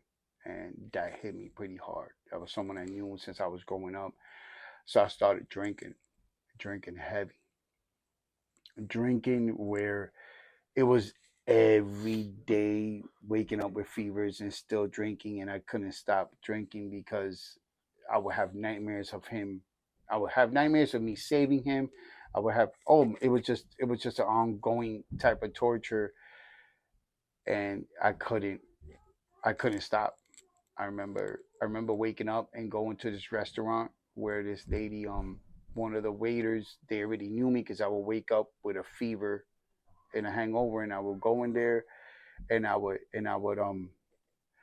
would almost be like nodded out at the table, and she knew already bring me a soup. She brought me a soup and two Heinekens, and I would drink the two Heinekens and eat the soup, and that would wake me up, and then I would go back out there and do it all over again, and it was an everyday thing. So it was bad. It was bad, and throughout this, no one is reaching. I'm not allowing anyone to reach me at all whatsoever. But drinking did make things a lot worse. That's when I would wake up in different people's houses and not know how I got there, and have fights that I didn't know I had. Friends of mine come and tell me later, like, "Yo, man," because I'm like, I see them, I'm like, "What's up, bro?" And they're like, "Nah, what do you mean, what's up? Like, you did this and that to me," and I'm like, "What are you talking about?" I was like, "Yo, that was like, yeah, you." So it's like a lot of things were happening, but I didn't even know what's happening because I was drinking and still doing drugs, but drinking heavy, and that's where this scripture comes into play. And if my brother here can read it for me. Sure. It's Proverbs 23, verse 29 through 35. Who has woe? Who has sorrow? Who has strife? Who has complaining? Who has wounds without cause? Who has redness of eyes? Those who tarry long over wine, those who go try mix wine. Do not look at wine when it is red, when it sparkles in the cup and goes down smoothly. In the end, it bites like a serpent and stings like an adder. Your eyes will see strange things, and your heart will utter perverse things. You will be like one who lies down in the midst of the sea, like one who lies on the top of a mast. They struck me, you will say, but I was not hurt. They beat me, but I did not feel it. When shall I awake? I must have another drink. Wow, you know that that really sums it down. Like there's no other way around that. Like that's exactly how it goes down to where I must have another drink because you're dealing with all that stuff. You know what I mean? And at the end, all you really want to do is just have another drink to try to erase everything that is happening in your life. And I like the way it says, your eyes will see strange things, and your heart, Utter Pervert things. because like that's and that's just liquor, drugs brings that up into your life.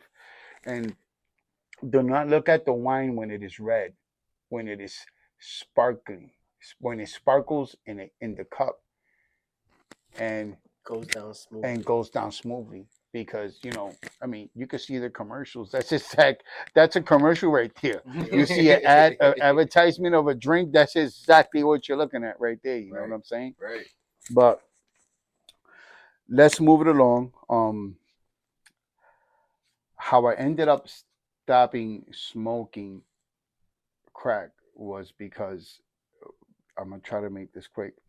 Um, I'm gonna skip a lot and just say I'm at the very, very end, and I know that I'm gonna kill somebody. At this point, they're looking for me to kill me because I did some grimy stuff, and like I'm ready to die.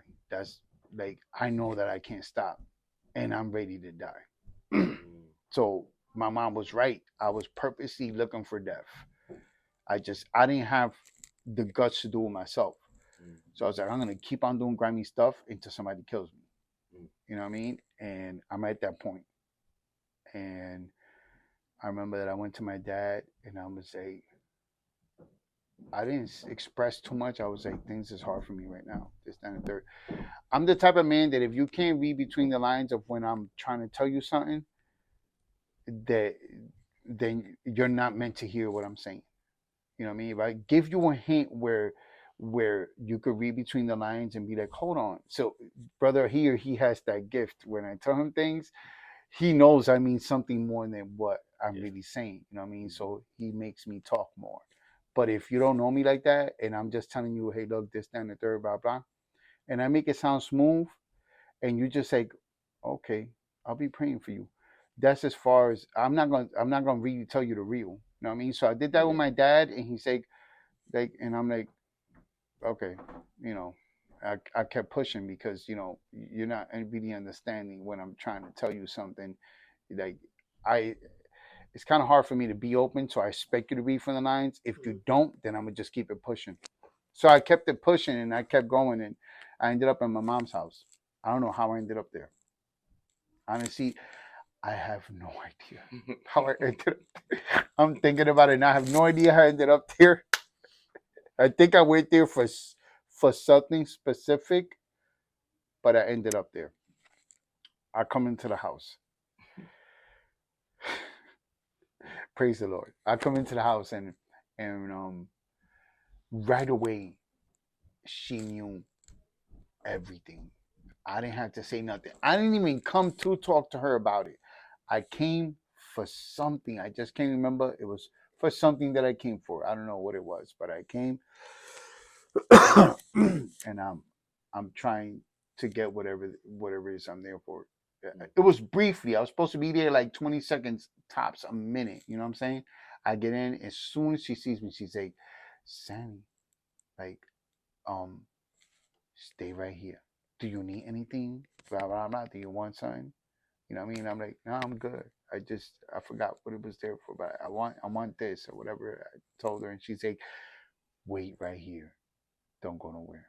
She runs upstairs, comes back down, runs into her other room where she's running everywhere, and I'm like, oh, mind you, I have a storm inside of my head that I can't really explain. So my thoughts, my brain, my frame of thinking, everything that is inside of me, my soul is going at 100 miles an hour. Like it felt like the biggest storm was inside of my head. Like I could not explain it. So I'm going through this, like it's it's like really real. It's almost like a real storm going in your head.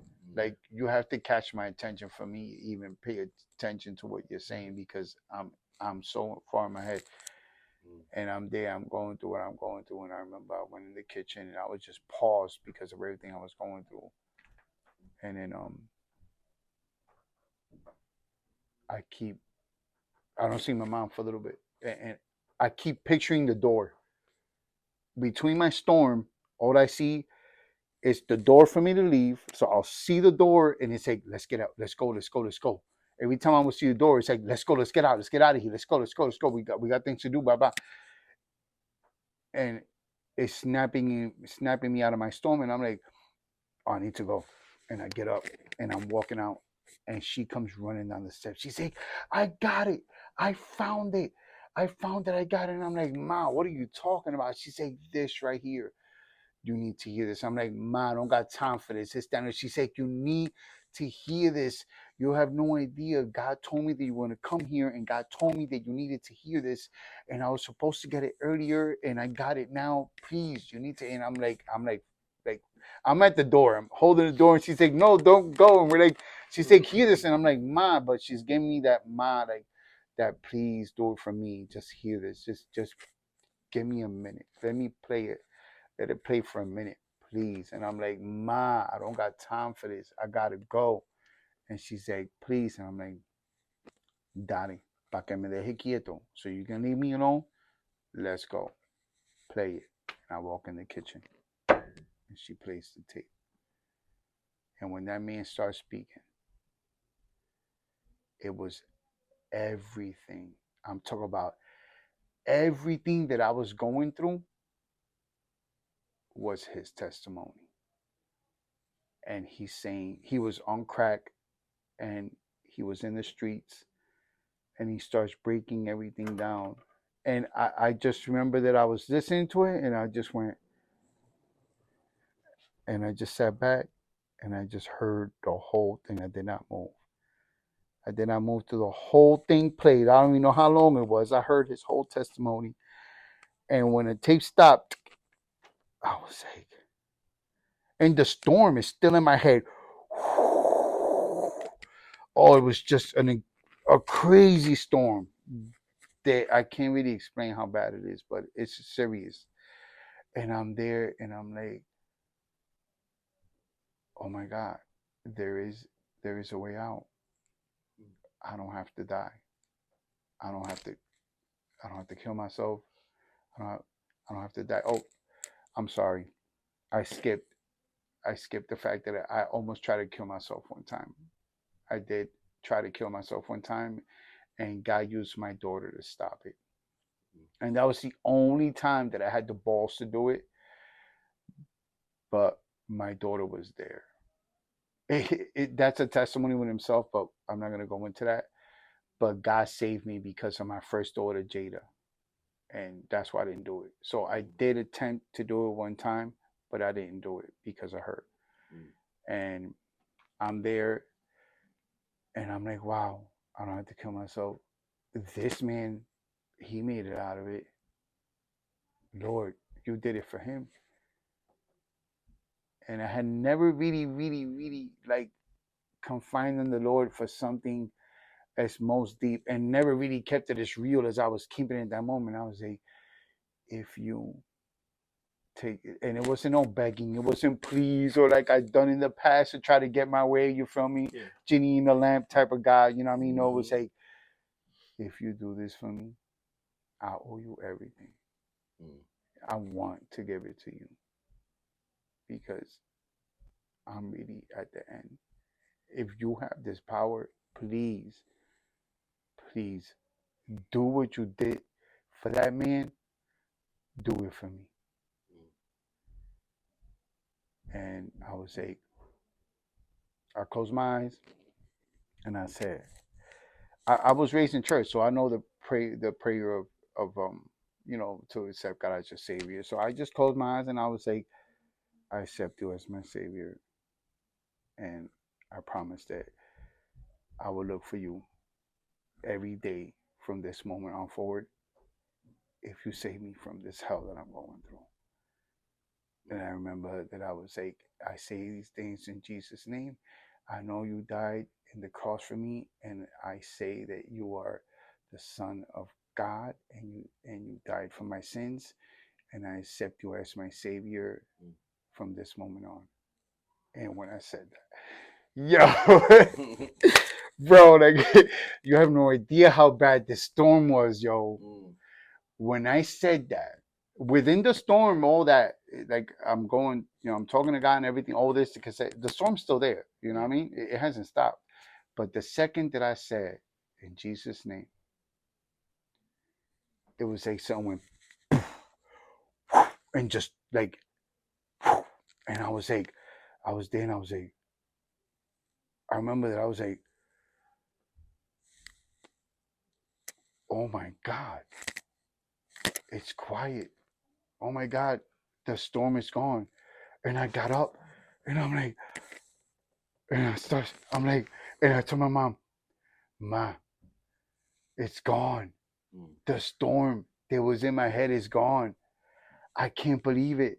Blah, blah. And I'm like, praise the Lord. I'm like, oh my God. Like, you really did this for me. And I'm like, you really are a big God. And like, for the first time, I know that there is a God. And it's not this God that I've been brought up to believe.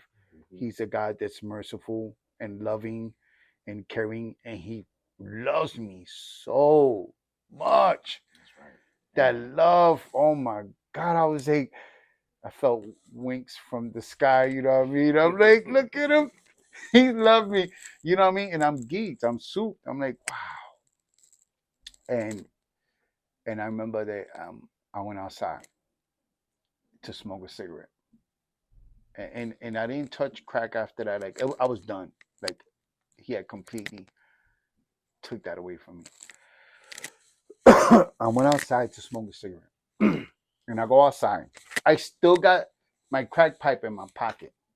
Mind you, I just came inside. Mommy, God had told my mom that I was coming that day and she had to get the cassette ready, but she was doing something in church that she didn't cassette. Then when she saw me, she was like, that's why she had told me, stay right here. Please don't go. And she's running everywhere looking for the cassette because God told her, you got to play that cassette for him. And she had not found it. That's why she was running everywhere. So I go out to the backyard and I light up the cigarette and I'm smoking. And I'm like, wow, I'm just amazed by God. And I take the crack pipe and I look at it and I'm like, and I threw it 2 yards away in the back of the shed. And I'm there and I'm just loving God.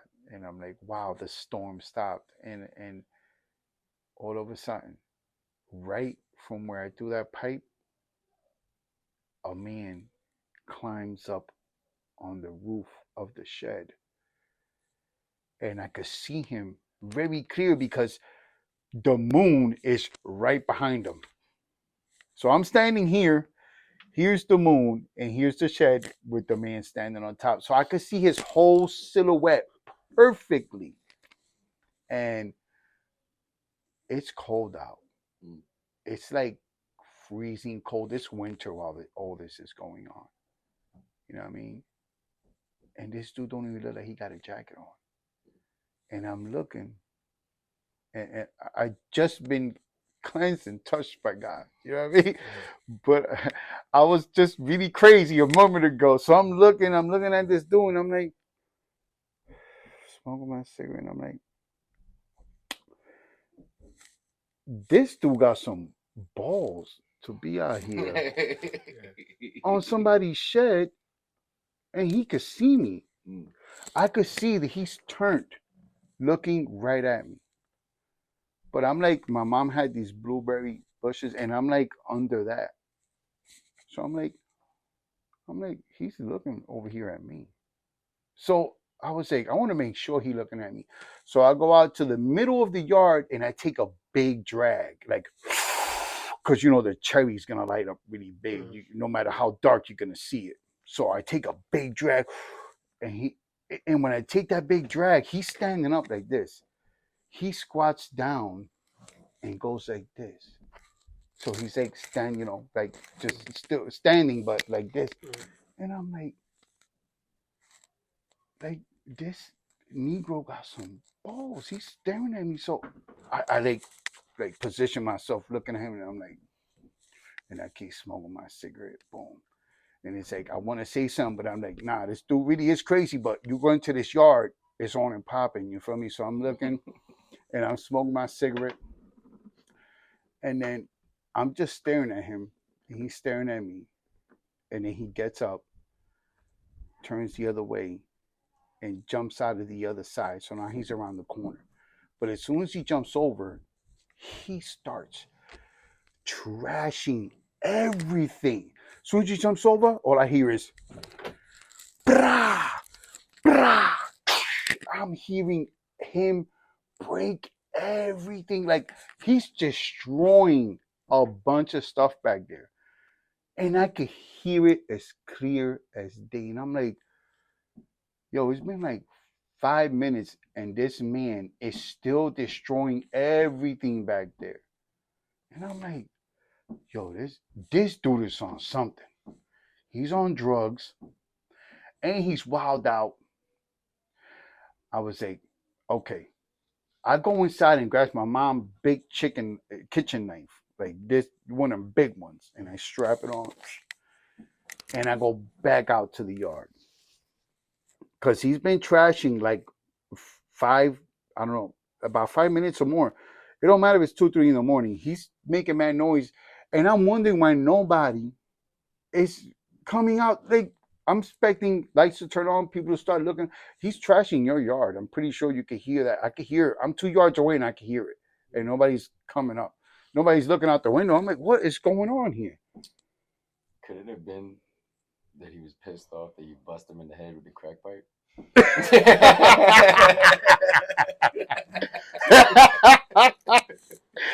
Just throw a crack pipe and the dude climb up on the shed. Like, who threw that? But he didn't say nothing. At that point, I think he gonna say something. You know what I mean? Bust me with a crack pipe. Bang, I'm done. Started trashing people's yards. Oh man. So I'm there, and I go back out. But when I went back out, I didn't hear nothing. And I went inside, told my mom, hay un loco allá afuera. And he was blah, blah, but he's not coming in his yard because if he comes in his yard, I'm going to kill him. And my mom's not worried about it. She said, don't go back out there this time and third. But when I went back out there, I remember I went back out there, and when I was coming back in, I went back out there, I smoked on a cigarette. I didn't hear nothing. I'm coming back in, and as I'm about to pass my mom's door to go inside, I felt a presence that was right next to the door. To the point where when I was passing, I was like,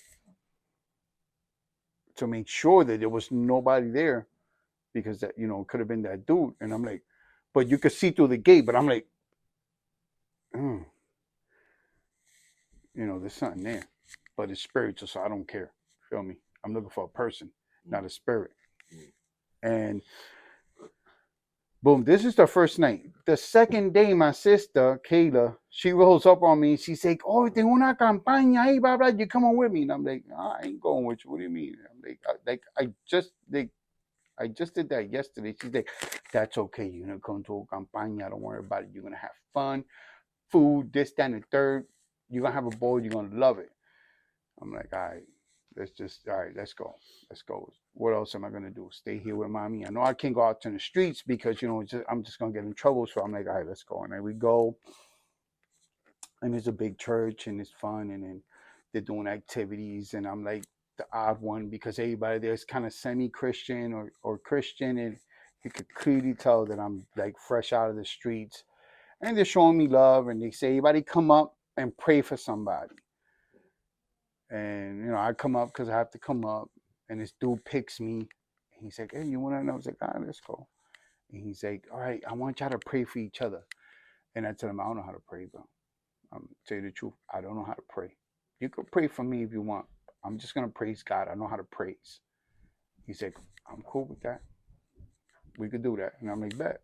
So I praise God, and as I'm praising God, he's just there staring at me, and he says, after I stop and slow down, he said, "I got something to tell you."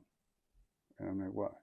He said, "I don't know what it means, but God said that you're going to know what it means."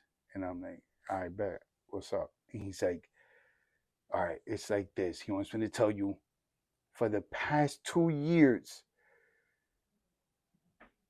No. How exactly he said it? He said, oh no, he said, what you saw yesterday is what's been following you for the past 2 years. And when he said that, yesterday was that dude on the roof watching me, Cherry smoking cigarette, all that. And as soon as he said that, I was like, oh my God, that was the demon of crack that I got to see with my own eyes. And I got to hear him being upset and angry because he lost me, because he failed his assignment. And I was like, oh my God. Mm. And I went, of course, I told my sister, I told my mom. And the funny thing is that with that demon, he would torture me a lot when I was high because he would never let me see him. But he would let me see him in my peripherals, but I would never get to see him. He would always vanish before I would get to see him.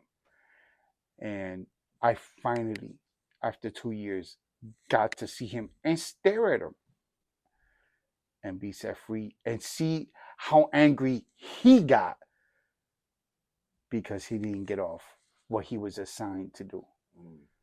Because God has set me completely. And he was at the end of his mission. I could tell you that he was definitely at the end of his mission where I was either going to get killed or I was going to kill somebody and be locked up for the rest of my life. So he was definitely at a point where he was about to complete his mission and I got snatched away. So that that's that right there. Would you like to do like another part to this or you want me to keep going? Yeah, sure. We could probably. I want to finish this. Yeah, I wanted to say that. Um, there's still like so much more to say, but I said a lot already. Mm. Um, so you let me know. I'll definitely continue and have some more, give y'all the rest of it. Mm. But throughout my whole life, it was multiple people have told me, especially people that knew me, they have told me like, yo, you know, I've seen people do stuff and I've seen God's mercy, but I've never seen God's mercy like I've seen it over your life. Especially people that see me growing up and really seen the stuff that God took me out of and how many times people tried to kill me and and they would not succeed. You heard about one of them. There's multiple more times that the enemy has tried to kill me, and I'll be saying those too. But I never had an explanation on why I'm still alive. I have told God, why am I still here? I've seen so many of my friends vanish from one day to another, and friends that I grew up with and friends that I've met after I'm grown that I've made friends and they have died. And I'm like, wow. And this verse goes, it's perfect for someone like me that has experienced God's mercy in so many ways where it's not what I deserved at all. But I could tell you, his mercy is beyond my understanding. And this is why his mercy is beyond my understanding. Romans 9:15. For he says to Moses, I will have mercy on whoever I will have mercy, and I will have compassion on whoever I will have compassion. He chooses and picks. He's God. And it's not us to question, why this person gets away with this, why this person gets away with that, why this, because he's God and we really don't know the depths of the relationship that God has built with that person. We don't know their history and what they have gone through that makes God want to give so much mercy to that person. In my case, my fight has been right from the belly, right from the rip. I got taught a false God where I didn't follow and I rebelled and I ended up in the streets. And then in the midst of my mess, midst of my mix, God reached out and saved me from the enemy and has done it multiple and multiple times. You know, I can consider myself lucky, blessed that I'm one of the ones that he has so much mercy on. You know, some people would say that I take advantage, but for he says to Moses, I will have mercy on whomever I will have mercy on, and I will have compassion on whoever I will have compassion. That's not for me to decide or anybody else. He's God and he does what he wants. And we don't know the background of why and the reasons why God does this. But God bless y'all. This was amazing. Thank you for this. Is the first time I've ever done this, so I was even nervous about it. But thank you for sharing your testimony with us. It was a powerful testimony, man. For sure. That is not even the whole thing. Yeah. I'm sorry. We're gonna do part 2. We're gonna have to do a part 2. Yeah. Part 2 coming soon, y'all. I'm sorry about this. My first time. Brother, good, and I don't want to leave certain details out because I think they're really important, especially for someone who's going or gone through what I've gone through. We pray that the parts that you did give, I pray that it touches whoever's watching the video. I pray that, you know, if you are going through this, that you take these verses that my brother spit to consideration and understand, especially this Romans one, where God shows mercy to whomever he wants to show mercy to, and compassion as well. Just know that, you know, if you're still breathing, if you have another day, that's God showing his mercy and compassion to you. So don't take it for granted, man. Don't take it for granted. Yeah. And I'm definitely looking forward to part 2. Because Santo. And as Sammy pointed out throughout his testimony, God has been there for him. So if you think that God abandoned you, you really need to analyze your life and see the moments God saved you for certain things when things could have been worse than what they turned out to be. You know, so God is there for you. You know, you just gotta open your eyes and don't believe the lies of the devil. Oh yeah, amen. Because he's gonna lie. He's gonna tell you that God doesn't want anything to do with you. God hates you.